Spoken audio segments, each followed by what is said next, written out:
गरीब भक्त रामू। एक छोटे से गांव में रामू नाम का एक गरीब ब्राह्मण रहता था।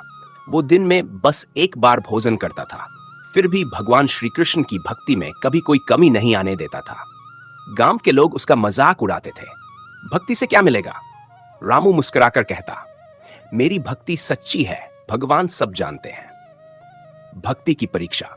एक दिन ऐसा आया जब रामू के घर में 3 दिन से अन्न का एक दाना भी नहीं था।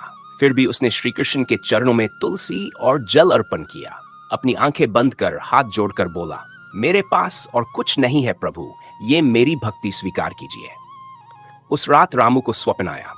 भगवान श्री कृष्ण स्वयं उसे दर्शन देने आए।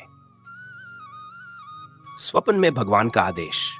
भगवान श्री कृष्ण बोले, तेरी भक्ति ने मुझे प्रसन्न किया है, कल मैं अतिथि रूप में आऊंगा, मुझे भोजन देना। रामू जागा और उसका मन आनंद से भर गया। उसने एक उपवासी अतिथि के लिए अपने पास बचा हुआ आखिरी अन्न और जल अलग रख दिया। भगवान अतिथि रूप में। सुबह एक धूल से सना फटे कपड़े पहना व्यक्ति उसके दरवाजे पर आया। शरीर से गरीब दिखता था, पर चेहरा शांत था। उसने कहा, 3 दिन से कुछ खाया नहीं है, अगर थोड़ा सा भी अन्न मिल जाए तो मैं जीवन भर ऋणी रहूंगा। रामू ने प्रेम पूर्वक उसे बैठाया और भोजन करा दिया। भोजन के बाद उस अतिथि ने मुस्कुराकर कहा, मैं ही तुम्हारा श्री कृष्ण हूं, तुम्हारी भक्ति ने मुझे विवश कर दिया।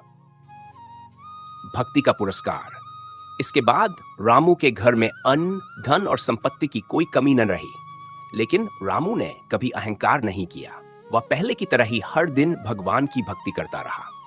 गांव के लोग अब उसे देखकर सीखने लगे, भक्ति का मतलब है मन की शुद्धता। अंतिम संदेश, जहां प्रेम होता है वहां भगवान स्वयं निवास करते हैं।